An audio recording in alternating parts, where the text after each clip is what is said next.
আজ সংসারে জীবনে এত বড় দায়িত্ব আমার পালন করতে হবে, সত্যি আমি কখনো স্বপ্নেও ভাবিনি। আজকে চলে গিয়েছিলাম বড় বাজারে কিছু সংসারের জিনিসপত্র আনতে, যেগুলো আমার খুবই দরকার। তো চলো তোমাদেরকে দেখিয়ে দিই।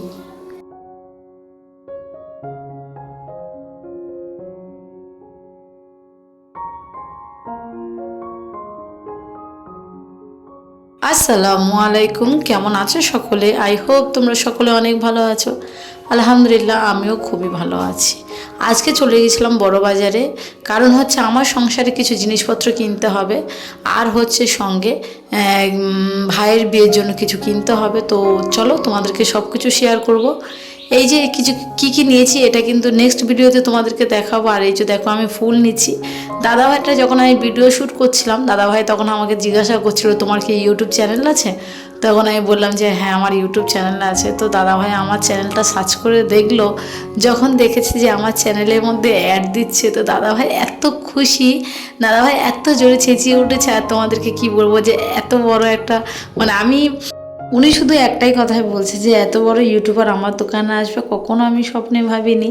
তো দাদাভাই একটা দোকান, ওনার দোকানে একটা কার্ড দিয়েছে, আমি পাবলিক করতে চাই না। তোমরা যদি কখনো বড় বাজারে গিয়ে থাকো, অবশ্যই আমাকে বলো যে তোমাদের ওই দাদাভাইয়ের কাছ থেকে সত্যি এই ফুল, তারপরে এই জিনিসপত্রগুলো যদি তোমরা নাও, তোমাদের সত্যি অনেক দাম কমের মধ্যে নেবে। তো তোমাদের যদি দরকার লাগে অবশ্যই কিন্তু আমাকে নক করবে এখানে, আমি অনেক দাম কমের মধ্যে পেয়েছি। আর সত্যি কথা বলতে সংসারের টুকিটাকি জিনিসপত্র তো আমাদের কিনতে যেতে হয়। আর আমার প্রথম থেকে যেহেতু ব্যবসা ছিল, তোমরা আগে আমার যে ভিডিওগুলো দেখেছো আশা করছি তোমরা বুঝতে পারবে। আমার আগের ভিডিও ছিল বলে আমি কিন্তু সবসময় চেষ্টা করি কোথায় কম পাওয়া যাবে আর ভালো জিনিসটা পাওয়া যাবে সেখানে আমি চলে যাব। তো আমি গিয়েছিলাম, আমি কিছু মার্কেটিং করতে, আমার সংসারে কিছু জিনিসপত্র লাগবে, প্লাস আমাদের কিছু জিনিসপত্র খুবই দরকার, সেগুলো আনতে গিয়েছিলাম। আর সঙ্গে ভাইয়ের বিয়ে। তো আগে তোমাদেরকে দেখাশোনা হয়েছিল, সেই ভিডিওটা আমি কিন্তু তোমাদেরকে শেয়ার করেছিলাম। আর আজকের কিন্তু ভাইয়ের বিয়ের মার্কেটিংটাও করব, সঙ্গে আমাদের কিছু দরকারি জিনিসপত্র, কি দরকারি জিনিসপত্র নেক্সট ভিডিওতে কিন্তু তোমরা দেখতে পাবে আমি কি কি কিনেছিলাম। তো এখানে অল্প তোমরা দেখে নাও যে আমি কি কি নিচ্ছি বা কী ব্যাপার। তোমরা যদি পারো তো গেস্ট করতে পারো, সেটা দেখবো যে কি কত বুদ্ধিমান। তো যাই হোক, আমি কিন্তু এবারে আমাদের মার্কেটিংগুলো করে নিচ্ছি। আর বাড়িতে যেতে হবে, যেহেতু ভাইয়ের আজকে গায়ে হলুদ, কালকে বিয়ে। তো গায়ে হলুদের বিয়ের জিনিসপত্র সবই একসঙ্গে ভিডিওটা তোমাদেরকে দেখাবো। আর সত্যি কথা বলতে এত ব্যস্ত একটা মানুষ, তোমরা এই ভিডিওর মধ্যে দেখলে বুঝতে পারবে আমার পুরোপুরিভাবে মুড অফ ছিল। আমি সারাক্ষণ টেনশানের মধ্যে ছিলাম। দেখো, এক হাতে বাজার করা, এক হাতে সব কিছু সামলানো একটা মানুষের দ্বারা সম্ভব হয় না, সেখানে এক হাতে সব কিছু করছি। তো ওইদিকে কিন্তু আমার মার্কেটিং করা হয়ে গেছে। তোমাদের দাদাভাই কিন্তু আমাকে মশলা মুড়ি কিনে দিয়েছে, প্রচুর পরিমাণে শরীর খারাপ লাগছিল। আর ট্রেনের মধ্যে এমন একটা ঘটনা ঘটেছে যেটা আমি তোমাদেরকে শেয়ার করব, তোমরা অবশ্যই দেখতে থাকো, কারণ এই ভিডিওটার মধ্যে এমন একটা জিনিস আছে, শিক্ষার জিনিস, যেটা তোমরা বুঝতে পারবে। তো দেখো, আমি ট্রেনের মধ্যে বসে আছি মশলা মুড়িটা নিয়ে। তোমাদের দাদাভাই আমি লেডিসে উঠেছি, সে জেন্টসে উঠেছে। তো আজকে তোমাদেরকে একটা কথা বলি, আমি এই যখন আমি ট্রেনে করে যাচ্ছি, আমি লেডিসে উঠেছিলাম, কিছু ছেলেরা সেখানে 3 থেকে 4টে ছেলে আছে। তো 4টে ছেলে কন্টিনিউভাবে দরজার কাছ থেকে ঝুলে, বাইরের দিকে ঝুলে এটা ওটা মেরে মেরে যাচ্ছে, গাছের পাতা ধরে ছিঁড়ছে, ডাল ধরে ছিঁড়ছে। তো তার মধ্যে একজন আমাকে দেখতে পেয়ে সরে গিয়েছিল। তো দেখো, আজকে তোমাদেরকে বলি বাবা মার কেমন ধরনের শিক্ষা। দেখো, আর সবথেকে বড় কথা, জানি না তার বাবা মা জানে কি না বিষয়টা। তো আমি রিকোয়েস্ট করছি তোমরা প্লিজ ভিডিওটা বেশি বেশি করে শেয়ার করো, অন্তত তার বাবা মাদের কাছে যাক। বাচ্চারা পড়াশোনার নাম করে বাইরে কি করে বেড়াচ্ছে, তার বাবা মা অন্তত দেখুক। তো যাই হোক, যেহেতু আমরাও বাচ্চার মা, আমরাও বিষয়টা বুঝি, সেই জন্য করে আমি সাবধান করছি। আর তোমাদের কাছে রিকোয়েস্ট করছি ভিডিওটা বেশি বেশি করে তোমরা শেয়ার করে দিও, যাতে পরবর্তী সময় এই বাচ্চাগুলোর বাবা মার কাছে ভিডিওটা যায়, আর তারা যাতে বুঝতে পারে। যত সম্ভব এদের বাড়ি মল্লিকপুরে, কারণ এই বাচ্চাগুলো মল্লিকপুরে নেমে গিয়েছিল। তো তারপরে কি হয়েছে, ছেলেটা নেমে কিন্তু আমাকে জিজ্ঞাসা করছিল যে আমি কিন্তু আদৌ তাদের ভিডিও করেছি কিনা। তখন আমি বলেছিলাম যে না, আমি কোনো রকমভাবে ভিডিও করিনি, কারণ আমার সত্যি ভয় লাগছিল, এটাই ভেবে যে এখনকার ছেলেমেয়েরা ঠিক মানে সুবিধাদায়ক নয়, সেই জন্য করে আমি কিন্তু তখন ওদেরকে না বলেছি। তারপরে আশেপাশে যারা ছিল তারা কিন্তু গেস্ট করে ধরতে পেরেছে যে আমি ভিডিওটা করেছিলাম। তো তাদেরকে বললাম যে আমি এইরকমই ছেড়ে দেবো। তারা বলছে হ্যাঁ অবশ্যই, অবশ্যই বাবা মা মনে করবে যে আমরা এত টাকা খরচা করছি শুধু বাচ্চার পড়াশোনার জন্য, কিন্তু বাচ্চা বাইরে গিয়ে কী করছে সেটা অবশ্যই পাবলিক হওয়াটাই অনেকটা বেটার। তো যাই হোক, এইদিকে চলে এসেছি, ভাবির যে কোলচুবড়িগুলো দেব আমাদের বিয়ের আগে, যেটা আমাদের মুসলিম বাড়ির নিয়ম, আমি জানি না এটা হিন্দুর বাড়ি আছে কি না, তো সেই হিসাবে আমি বলছি। তো আমাদের মুসলিম বাড়ি মেয়ের গা হলুদের দিন মানে এগুলো পাঠিয়ে দিতে হয় মেয়ের, যেহেতু গায়ে হলুদের সময় পড়বে, তারপরে বিয়ের সময় সে সেজে একদম মানে আমাদের বাড়িতে এন্ট্রি নেবে। তো এগুলো তার জন্য কি কি কিনেছিলাম সেগুলো তোমাদেরকে দেখাচ্ছি। ওর জন্য কিন্তু যতটা পেরেছি দামি জিনিসগুলো নেওয়ার চেষ্টা করেছিলাম আমি, যেহেতু দেখো এক হাতে কিন্তু পুরোপুরি দায়িত্ব নেওয়াটা খুব ডিফিকাল্টের ব্যাপার ছিল। আর কুটুমজন কাউকে বলা হয়নি, কারণ যদি তোমরা বলো যে আমরা কেন কাউকে বলিনি, হঠাৎ করে ভাইয়ের বিয়ে দিনদানটা হয়ে গেছে, আর ছেলের বাড়িতেও মানে মেয়ের বাড়িতেও বেশি বরযাত্রীও নেবে না বলছিল। তো ভাবলাম যে বেগার আর কোনো নেই, বঞ্চে আমরা ছোট করে বিয়েটা দিয়ে দিই, টাকার অ্যামাউন্টটা অনেক খরচা হবে, বঞ্চে বাড়ি দুটো বুবু থেকে মানে আমি আর আমার মেজো বুবু আমাদের দুই বোনে থাকলেই যথেষ্ট, আর ভাইটা তো আছেই আমাদের সঙ্গে। তো যাই হোক, তো তোমাদেরকে আমি বলি বিষয়টা হচ্ছে এটাই। তো ওর কোলচুবড়িটা যখন আমরা দিচ্ছি আমার নিজের এত ভালো লাগছে যে A to Z মানে আমরা সব থেকে ভালো ভালো জিনিসগুলো দেওয়ার চেষ্টা করেছি, যাতে শ্বশুর বাড়িতে মানে আমার ভাইয়ের শ্বশুর বাড়িতে যাতে সবাই বলতে পারে বা ভালো জিনিসটাই এসছে। যত হোক গ্রামের দিকে বিয়ে হয়েছে, তারা কিন্তু যখন আমরা বউ আনতে গিয়েছিলাম তারা নিজেরাই বলছিল যে এত এত দামি দামি জিনিসপত্র এগুলো তো টিভিতে দেখেছি, যেমন এই কাজলগুলো ওরা নিজেরাই বলছে যে এগুলো তো টিভিতেই দেখেছি, মানে এই রকমের টাইপের পুরো মানে গ্রামের দিকে বিয়ে হয়েছে। তো তো যাই হোক, এটা কিন্তু মাথায় মুকুট, তো আমার এটা খুব ভালো লাগছিল। তো যাই হোক, আর এই লাল চুড়িটা কিন্তু ও বিয়ের সময় পরবে, আর যতটুকু আমার জানা যে লাল ডোরটাও পরবে। তারপরে বিয়ের পরে যখন শ্বশুরবাড়িতে আসবে 3 দিন থেকে যখন চলে যায় তখন লাল চুড়ি আর লাল ডোরটা পুরোপুরি কেটে দিতে হয়, দিয়ে অনেকে পুকুরে ফেলে দেয়, অনেকে রেখে দেয়। তো জানি না, আমার মা কিন্তু বলেছিল পুকুরে ফেলে দেওয়ার জন্য, তো আমরা কিন্তু পুকুরেই ফেলে দিয়েছিলাম লাল চুড়ি আর লাল ডোরটা। আর এদিকে কিন্তু মানে একা খেটে খেটে এতটাই পাগল হয়ে গিয়েছিলাম, নাজেহাল হয়ে গিয়েছিলাম যে আর ভালো লাগছিল না। আর কালকে একটা আপু কিন্তু আমাকে কমেন্ট করেছো যে আমার সঙ্গে কিভাবে কন্ট্যাক্ট করা যেতে পারে, কী জন্য কন্ট্যাক্ট করতে চাও অবশ্যই আমাকে কিন্তু কমেন্ট করে জানাবে। আর আমার বাড়ির অ্যাড্রেসটা আমি তোমাকে বলে দিই আর একবার, যাতে তোমার সুবিধা হয়। যদি আমার বাড়ির অ্যাড্রেসটা তোমরা না আমি এখন যদিও বা না বলি, তোমরা কিন্তু আমার বাপের বাড়ি যে হোম ট্যুরটা আছে তোমরা সেটা দেখতে পারো, দেখতে পেয়ে কিন্তু ওখানে পুরোপুরি আমার বাপের বাড়ি অ্যাড্রেস দেওয়া আছে। তবু একবার আমি তোমাদেরকে শিওর করে দিচ্ছি। বিষয়টা হচ্ছে এটাই যে দক্ষিণ বারাসাত স্টেশনে নামবে, নেমে ওখানে এসে তুমি আমার যে কোনো ভিডিওর মধ্যে কমেন্ট করবে যে আপু আমি দক্ষিণ বারাসাতে আছি, তোমার সঙ্গে দেখা করতে চাইছি, আমি কিন্তু গিয়ে তোমার সঙ্গে দেখা করে নিতে পারবো।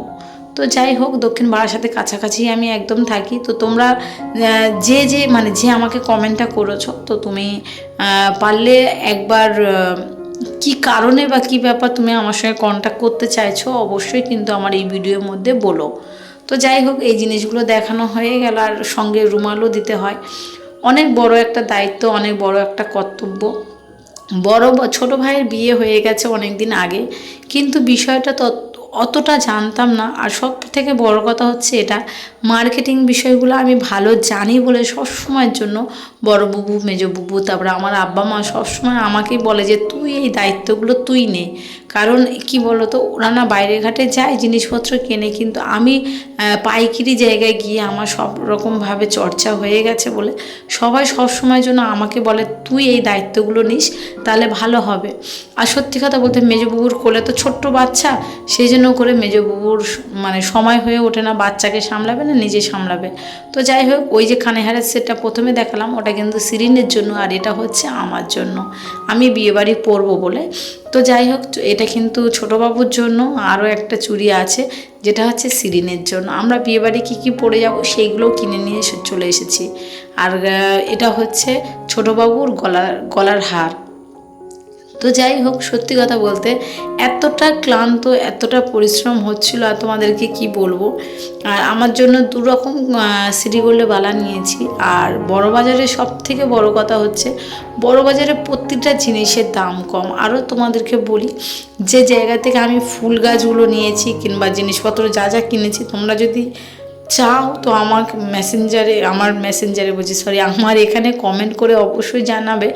তাহলে আমি কিন্তু তোমাদের নেক্সট ভিডিওর মধ্যে দাদা ভাইয়ের মানে কার্ডটা দিয়ে দেবো। তার জন্য তোমরা কিন্তু দাদা ভাইয়ের সঙ্গে কন্ট্যাক্ট করতে পারবে। আর এই বালাগুলো আমার এত ভালো লাগছিল, তোমাদেরকে আর কি বলবো। তো যাই হোক, এপারে কিন্তু বেশিরভাগটা আমাদের কমপ্লিট হয়ে গেছে। মেহেন্দি হাতে দেব আমরা, ভাবির জন্য তো সব কিছু গুছিয়ে নিয়েছি। আর এটা হচ্ছে টিপ কিন্তু আমি খুব কমই পড়ি, তবুও বেশিরভাগটা একটু পরতে ভালো লাগে। সত্যি কথা বলতে আমরা যখন মা হয়েছি তখন আমাদের অনেক অভ্যেসগুলো চেঞ্জ হয়ে গেছে। আর প্রথমে মা বলেছিল যে এই কোলচুবড়ির জিনিসপত্র মানে চুবড়িটা দেখা গেলে কেমন একটা লাগে, কিন্তু বেশিরভাগ ক্ষেত্রে চুবড়ি করেই দেয়। তারপরে কি হয়, আমি চাইছিলাম যে চুবড়িটা একটু নতুন টাইপের কিছু হোক। তো দমন করতে করতে বাড়িতে দেখলাম এরকমই পেপার আছে। তারপরে ভাবলাম যে পেপার দিয়ে যদি এটা ভালোভাবে মুড়ে দিই কত সুন্দর দেখাবে। তো দোকানে গিয়েছিলাম, একটা পেপারই ছিল। তারপরে দোকান থেকে আবার একটা পেপার নিয়ে এলাম, নিয়ে এসে আর কি একটু গুছানোর চেষ্টা করছি। তাই যখন আমার যেতে দেরি হচ্ছে, উকিল যেহেতু এসে বসে আছে জিনিসগুলো নিয়ে যাবে বলে, ছোটো ভাই আমাকে ডাকতে এসেছিল যে ছদ্দি তাড়াতাড়ি চল, উকিল এসে বসে আছে ওদিকে। তো আমি ভাইকে বললাম যে ভাই তুই আর আমি একটু চল, হাতে নাতে করে একটু মানে সাহায্য হবে, উল্টে তুই আমাকে যদি একটু হেল্প করে দিস। তো ও তো হেল্প করবে বলেই এসেছিলো যে ছদ্দি চল, আমি তোকে একটু হেল্প করে দিব আনছি। আর উকিলটা যেহেতু চলে এসেছে, তো হুটফাট করে ভাই অনেকটা হেল্প করে দিল। আর আমি কিন্তু এদিকে কিন্তু দেখো শেষের দিকে গিয়ে দেখবে এই যে এইভাবে প্রথমে মরছি, হয়তো দেখতে খারাপ লাগবে, কিন্তু মানে কমপ্লিট করার পরে উকিল যে ছিল, সেই উকিলটা যখন এগুলো নিতে এসেছে, তো সে তো দেখে পুরোপুরি অবাক যে সত্যি খুব সুন্দরভাবে হয়েছে। আমার আব্বাকে বলছে কিছু হোক না হোক তোমার ছোটো মেয়ে কিন্তু অনেকটা চালাক চতুর আছে। দেখো একটা জিনিস চুবড়ি করে অনেকে দেয়, গামছা দিয়ে ভালোভাবে প্যাকিং করে দেয়। এইভাবে আমাদের যে উকিলটা ছিল, উকিলটা বলছে এরকমইভাবে কেউ কখনো দেয় যতটুকু আমার জানা নেই। তো এবারে আমার আব্বা বলছে ও এরকমই ধরনের, ও একটু অন্যরকম টাইপের। তো যাই হোক, প্রথমে ভাবলাম যে উপরটুকু দিয়ে আর নিচেটুকু মুড়বো না, কিন্তু তারপরেও দেখছি চুবড়ি দেখা যাচ্ছে, কেমন একটা বাজে দেখাচ্ছে। তারপরে আবার একটা প্যাকিং করা কাগজ নিয়ে এলাম, নিয়ে এসে আবার নিচেটায় মুড়ে দিলাম। সত্যি এত সুন্দর হয়েছে। আর উকিল কাকু এসছে, উকিল কাকুকে বুঝিয়ে দেওয়া হচ্ছিল, তোমরা এই ভিডিওর মধ্যে দেখতে পাবে। আর এত ব্যস্ত ছিলাম, কখন এক হাতে ফোন ধরবো আর এক হাতে ভিডিও শ্যুট করব, সত্যি আমার পক্ষে সম্ভব হচ্ছিল না। কারণ দেখো, এক হাতে নিজে ভিডিও শ্যুট করা, এমন কেউ নেই যে আমাকে একটু ভিডিও শ্যুট করে দেবে। আর যেহেতু এক হাতে ভিডিও শ্যুট করা, আবার সব কিছু গুছানো, বিয়ে মানে একটা সব থেকে বড় দায়িত্ব, কর্তব্য, যেটা আমার মনে হয়। আর আমি একা হাতেই সব করছিলাম। মেজবাবু যতটা পেরেছে ওই হেল্প করে দিয়েছে, তারপরেও ওর ছোটো কোলে বাচ্চা, তো ওর দিক থেকেও আমার ভাবার দরকার। তো আমি, ভাই, মেজবাবু, তারপরে আমার ভাবি, বড় ভাবি মানে আমার ছোটো ভাইয়ের বউ, এখন তো নতুন বউ আসেনি, তখন নতুন বউয়ের জন্য জিনিসপত্রগুলো এখন প্যাকিং হচ্ছে। তো আজকে ভাইয়ের গায়ে হলুদ আর কালকে বিয়ে। তোমরা সকলে আমার ভাইয়ের জন্য দোয়া করো, ওর জীবনটা যাতে খুব ভালো যায়, নতুন জীবন যাতে ভালোভাবে শান্তিতে ওরা থাকতে পারে।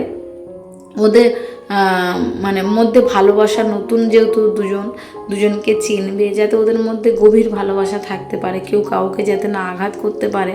আর সব থেকে যেটা আমার মনে হয়, স্বামী স্ত্রী ভালোবাসাটা হচ্ছে সব থেকে মূল্যবান জিনিস, যেটা আমি মনে করি। তোমাদের দাদাভাই কিন্তু আমাকে অনেকটা সম্মান করে কিংবা অনেকটা ভালোবাসে। তো শেষমেশ দেখো প্যাকিং করাটা কত সুন্দর হয়েছে, একটা চুবড়ি ছিল, সেই চুবড়ি থেকে এত সুন্দর প্যাকিং করে দিয়েছি, নিজেরই দেখতে ভালো লাগছিল। এমনকি উকিলটা যখন সত্যি বলছিল যে সত্যি মা খুব সুন্দর হয়েছে, আমার এত ভালো লাগছিল ওদের মুখ থেকে কথাটা শুনতে যে কত সুন্দর লাগছে। তো আমার আব্বার কাছে আরও অনেক কিছু বলছিল। আর এই ক্যামেরাটা যেটা এখন শর্ট হচ্ছে, পুরো স্ক্রিনে আসে না। এটা কিন্তু ছোটো ভাইকে বলে দিয়েছিলাম ফোনটা ধরার জন্য, আর ওই ফোনটা ধরেছিল। ও আমাকে জিজ্ঞাসা করেছিল, তখন না একটু রেগেছিলাম আমি বিষয়গুলো এটাই যে আমি ওপারে কোলছুপড়ির জিনিসপত্রগুলো গুছিয়ে এপারে বিয়ের জিনিসপত্র মানে মেয়ের মায়ের দিতে হয়, মেয়ের গায়ে হলুদের জিনিসপত্র, তারপরে মেয়েকে যে গোসল করাবে মানে স্নান করাবে, তো তার জন্য আলাদা জামা প্যান্ট দিতে হয়। তো যাই হোক, এই জিনিসপত্রগুলো গুছিয়ে দিচ্ছিলাম। আর এতটাই মানে কষ্ট হচ্ছিল, সারাদিন মার্কেটিং করে এসে আবার এদিকে আব্বা মার সঙ্গে সময় দেওয়া, দুটো বাচ্চাকে সামলানো, অনেকটাই কষ্ট হচ্ছিল। আর দেখো ভাই কিন্তু বারবার জিনিসগুলো দেখাচ্ছিল তোমাদেরকে, ওরও খুব ভালো লেগেছে, আব্বা মাও তাই বলছিল। আর এদিকে মেয়ের বাড়িতে কি পাঠাতে হয় গায়ে হলুদে সব কিছু সত্যি কথা বলতে মনে নেই, তবে কোলচুবড়ি, তারপর গায়ে হলুদে মেয়ের শাড়ি, এইগুলো সব কিছু আমি এনেছিলাম। তো এই এতগুলো দায়িত্ব সত্যি একা করতেও ভালো লাগছিল না, তারপরেও খুবই ক্লান্ত অবস্থা। যেহেতু লাস্ট বিয়ে আমাদের বাড়িতে, যেহেতু আমরা 3 বোনে 2 ভাই, ছোটো ভাইয়ের আগে বিয়ে হয়ে গিয়েছিলো, আর এদিকে কিন্তু বড় ভাইয়ের বিয়েটা লাস্ট বিয়ে, তো সেই জন্য মন খুশি করে তো সব থেকে যতটা পেরেছি সব থেকে ভালো জিনিসগুলো দেওয়ার চেষ্টা করেছি। আর সব থেকে বড় কথা হচ্ছে এটাই যে নাকি বিয়ের সময় নাকি মায়ের যে মা আছে, মেয়ের মায়ের দিতে হয়, তারপরে মেয়েকে যে গোসল করিয়ে দেয় তার জামা প্যান্ট দিতে হয়, মেয়ের গা হলুদের জামা। তারপরে কি হয়েছে, সব কিছু গুছানোর পরে হঠাৎ করে আমার আব্বা এসে বলছিল যে কী রে, গামছাটা দিতে ভুলে গেলি? আল্লাহ, আমি তো গামছাটা দিতে ভুলে গেছি। তারপরে আবার গামছাটা নিলাম, নিয়ে ভাইয়ের জন্য 1 পিস রেখে বাদ বাকি আর 1 পিস ওকে দিয়ে দিলাম, মানে আমাদের নতুন ভাবিকে দিলাম। আর উকিলটা মানে ইচ্ছা মতন কথা বলেই যাচ্ছে, তোমরা আশা করছি বুঝতে পারছো। উকিলটা তো বড় আনন্দ জিনিসপত্রগুলো দেখে। তো এদিকে সব গুছান গাছান করছি, মা আমাকে বলছে তোর মুখটা একটু হাসি খুশি তো দেখা, মুখটা পুরো হাঁড়ি হয়ে আছে। মানে আমি খুব রেগেছিলাম। আর সত্যি কথা, আমি রেগে থাকলেই আমার আব্বা মা ঠিক বুঝতে পারে যে আমি রেগে আছি। ওরা যতটা পারে রাগ ঠান্ডা করার চেষ্টা করে, তারপরেও কিন্তু আমার রাগটা অনেকটাই বেশি। বিনা কারণে যদি আমার উপরে কেউ রাগ দেখায় হয়ে গেল, তার সঙ্গে আমি সম্পর্কই শেষ করে দিই। তো যাই হোক, আমি এখানটায় এত রেগে গেছি, তোমরা আমার আশা করছি তোমরা আমার মুখ থেকেই বুঝতে পারছো যে আমি রেগে গেছি। আর এদিকে সব জিনিসপত্রগুলো ভালোভাবে গুছিয়ে গেছি, যেটা আমার দায়িত্ব আছে, তো আমি দায়িত্ব সহকারে জিনিসপত্রগুলো গুছিয়ে দেওয়ার চেষ্টা করছি। আর আজকে যেহেতু গায়ে হলুদ ছিল, কালকে বিয়ে, ভাইয়ের গায়ে হলুদটা দেখাতে পারবো। বিয়েটা সামান্য একটু শ্যুট করেছি আমি, সেই একটুখানি সামান্য শ্যুট, সেইটুকুনি তোমাদেরকে দেখাতে পারবো। আরও বলে মেয়ের গায়ে হলুদ দেওয়ার আগে একটুখানি হলুদ বের করে নিতে হয়, যেটা ভাই মাখবে, সেই জন্য করে ভাইয়ের ছোঁয়া লেগে হলুদটা রেখে দিতে হয় ওর মধ্যে। তো একটুখানি হলুদ নিয়েছি, ভাইয়ের মাখিয়ে আবার রেখে দেবো ওর মধ্যে, ওটা যাবে ভাইয়ের বাড়িতে। আর এদিকে দেখো ভাইয়ের কিন্তু গায়ে হলুদের জন্য প্রস্তুত শুরু হয়ে গেছে। আমি সবাইকে বলছিলাম যে তোরা একটু একটু হলুদ মাখা, মেজো বুবু এসেছে, ভাই এসেছে, আর ভাইকে দেখো হলুদ মাখাচ্ছি। আমার সত্যি কথা বলতে, আমার ভাই গাড়ি চালায়, সারা রাত ডিউটি করে করে শরীরের অবস্থা যা তা অবস্থা। তো যাই হোক, ওকে হলুদটা মাখিয়ে নিচ্ছি, ভাইয়ের জন্য শুভকামনা করি। ওর বিয়েটা যেমন ভালোভাবে কেটেছে, ও সারা জীবন যাতে ওর বউকে নিয়ে ভালোভাবে থাকতে পারে, নতুন জীবনে পা দিতে চলেছে। সব থেকে বড় কথা হচ্ছে এটাই যে মানুষ ইয়াং বেলায় থাকে এক, আর বিয়ের পরে হয়ে যায় আর এক। তো মেজো বুবুও হলুদ মাখাচ্ছে, ভাই একটু হলুদ মাখিয়ে দিল, আমরা 3 বোনে হলুদ মাখাচ্ছি। আর এইদিকে বাচ্চারা তক্তপোষের উপরে বসে বসে আমাদের অগর টগরগুলো দেখছে আর কি। তো ভাইয়ের চারিদিকে হাড্ডি বেরিয়ে গেছে, এরকমই অবস্থা। তো যাই হোক, দেখো সবাই দেখছে আমাদের, মানে ভাইকে হলুদ মাখাচ্ছিলাম। আর ওকে একটু মানে কি বলো তো, ও না একটু বিষয়টা সব কিছুই বোঝে, ছোটো ভাইও বোঝে, দুজন সত্যি এরা দুজনে যমজ। তোমরা আশা করছি দেখলে বুঝতে পারো আমার দুটো ভাই যমজ। তো মাথায় হলুদ কম পড়েছিল, হাতে যেটা ছিল সেটার মাথার মধ্যে ভালোভাবে দিয়ে দিলাম। দিয়ে দেখো এবারে সেই লাল ডোর, যেটা বইয়ের জন্য পাঠিয়েছিলাম আর ওর জন্য তো আছেই, আর এই ক্ষীর গালে দিতে হবে। তো সবার আগে ওর জামাইবাবু মানে তোমাদের দাদাভাই সবার আগে শুরু করে দিয়েছে। উনি কিন্তু এখানে ছিল না, আমি ফোন করেছিলাম যে তুমি একটু কাছাকাছি থাকলে তোমাকে আমি নক করব, তুমি একটু প্লিজ চলে আসবে, ওর ক্ষীর গালেটা দিয়ে যাবে। ওর সব থেকে বেশি আফসোস এটাই লাগছিল যে আজকে আমার গায়ে হলুদ, আমার দুটো ভাই কেউ নেই, মেজো বোনাই তো গেছে ডিউটিতে, আর তোমাদের দাদাভাইও ডিউটিতে। তো যাই হোক, তোমাদের দাদাভাই দেখো ক্ষীর গালে দিয়ে মত্ত ছুটে বেরিয়ে গেল। আর এদিকে দেখো সবাই ক্ষীর গালে দিচ্ছে। এবারে আমাকে বলছে ছোটদি তুই দিবি না, তুই দিবি না, কিন্তু আমি তো ভাবছিলাম যে আমি দেবই না। তারপরে ওর হাতে লাল ডোর, কোমরে ডোর পরিয়ে সবাই ক্ষীর গালে দেওয়া শুরু করে দিয়েছে। আর এটা সিন একটু বেশি বেশি করার চেষ্টা করছিল মামার সঙ্গে ইয়ার্কি মারছে, যেহেতু দেখো আমার বাবুদের তো আর কেউ নেই বলো। আর সত্যি কথা বলতে আজকে গরিব বলে না, মানে নিজের লোকেরা আমাদেরকে অবহেলা করে। আর এই অবহেলা করতে করতে তাদের প্রতি আমার নিজের একটা ঘেন্নার ভাব এসে গেছে। তো ভাইকে যখন টাকাটা দিচ্ছিলাম, মেজবাবু বলছে তুই এত কম টাকা কেন দিচ্ছিস, যেহেতু তোমাদের দাদাভাই একটু অ্যামাউন্টটা বেশি দিয়েছে। আর এতগুলো মানে জার্নিং করে ভালো লাগছিল না, আর আমার মিষ্টি গালে দিতে চাইছিল, আমি খেতে চাইছিলাম না। তারপর বললো একটু খা একটু খা। আর এদিকে আমাদের সুইটিও ক্যামেরা করছিল, ও আবার টাকাগুলো ভালোভাবে গুনে দেখছে যে সব ঠিকঠাক আছে কিনা। মা বললো টাকাটা একটা প্লেটে করে রাখতে হয়, কিন্তু আমরা হুটপাটের মধ্যে মানে একদিনের একটা দিন গ্যাপ রেখেই মানে গায়ে হলুদ বিয়ে। আর মেজবাবু এদিকে টাকাটা দেবে কি করবে মেজবাবু বুঝতে পারছে না। প্রথমে তো 20 টাকাটা নিয়েই বলছিল যে 20 টাকা তোকে দেবো, 20 টাকা তোকে দেবো। তারপরে একটা করে 500 টাকার নোট দিয়েছে। ভাই বলছে তুই আমাকে 20 টাকাই দিবি। ভাই ভাই ভাই তারপরে আমি সবাই কিন্তু আমরা ভেবে নিয়েছিলাম যে সত্যি হয়তো ক্ষীর গালেতে 20 টাকাই দেবে। তারপরে মা বলছে শেষ না, কোনো দিনও হয় ও 20 টাকাই দেবে তোর মনে হয় বলে। আর আমি বলছিলাম ভাই আমাকে 100 টাকা ফেরত দিবি ওখান থেকে, আমি যে টাকাটা তোকে দিয়েছি তুই 100 টাকা আমাকে ফেরত দিব। আবার হেসে পাগল। হ্যাঁ, তো যাই হোক ওইদিকে ক্ষীর গালে দেওয়া কমপ্লিট হয়ে গেছে। আমি ভাইয়ের হাতে মেহেন্দি করে দিচ্ছি। সত্যি কথা বলতে ডিজাইনটা খুব একটা ভালো পারি না, পারি কিন্তু খুব একটা ভালো পারি না। ভাইকে বললাম তোর হাতে ডিজাইন করে দেবো, বলে হ্যাঁ ছেলেদের হাতে ডিজাইন ভালো লাগে না, তুই আমার এমনি রাউন্ড করেই দে। তা ওর হাতে এমনি রাউন্ড করে মেহেন্দি ডিজাইন করে দিচ্ছি, মানে এমনি গোল গোল করে দিচ্ছিলাম। আর এদিকে রাত্রেবেলা ছোটোবাবু বড়োবাবু আমরা সবাই হাতে মেহেন্দি পরেছিলাম। তারপরে সুইটি এলো, সুইটির হাতেও একটু পরিয়ে দিলাম। তো সারা দিনটা এইভাবে পার হয়ে গেছে। ভাইয়ের মেহেন্দি পরানো বেশিরভাগটা কমপ্লিট হয়ে এসেছে দেখো। তো তোমাদের সকলের কাছে রিকোয়েস্ট করছি আবার তোমরা প্লিজ আমার ভাইয়ের জন্য একটু দোয়া করো, যাতে ওর নতুন লাইফ খুব ভালো থাকে। আর বউকে নিয়ে তারপরে পরবর্তী সময় যখন ওর ফ্যামিলি বাড়বে তখন ওদেরকে নিয়ে যাতে সুখে থাকতে পারে, ভালো থাকতে পারে, তোমরা সেটাই দোয়া করো। দেখতে দেখতে দেখো হাতে মেহেন্দি পরা কমপ্লিট। এদিকে চলে এসেছি ভাইয়ের শ্বশুরবাড়িতে। ভাইয়ের শ্বশুরবাড়িতে এসে তো দেখে আমরা অবাক যে ওখানে কারেন্ট নেই, যা তা অবস্থায় বিরিয়ানি দিয়েছে কিন্তু একদম কারেন্ট নেই। সবাই এখানে হাত পাকা নিয়ে হাওয়া খাচ্ছি। আর এদিকে তার মাঝখানে দেখো সবাই আমাদেরকে বিরিয়ানি দিচ্ছে, আমরা খাচ্ছি। আর আজকের ভিডিওটা কিন্তু ভাইয়ের বিয়ের ভিডিওটা, তারপরে মার্কেটিং করা ভিডিওটা কেমন হয়েছে অবশ্যই কমেন্ট করে জানাবে। আর সবাই সুস্থ থাকবেন, ভালো থাকবেন। আমার ভাইয়ের জন্য বেশি বেশি করে তোমরা একটু দোয়া করো। আর এদিকে গ্রামের দিকে একটা জিনিস খুব ভালো লেগেছে যে দুটো বাচ্চা গাছে কেমন করে ঝুলছে দেখো, এই ভিডিওর মধ্যে তোমরা দেখতে পাবে। তো আজকের ভিডিওটা এই পর্যন্তই থাকলো। সকলে দোয়া করবেন আমাদের জন্য। আর সকলে প্লিজ আমার জন্য দোয়া করো, যাতে আমি প্রতিদিন তোমাদের জন্য একটা করে ভিডিও দিতে পারি। আর নেক্সট ভিডিওতে আমি তোমাদেরকে কিন্তু দেখিয়ে দেবো বড় বাজার থেকে কী এনেছি। খুদা হাফিজ।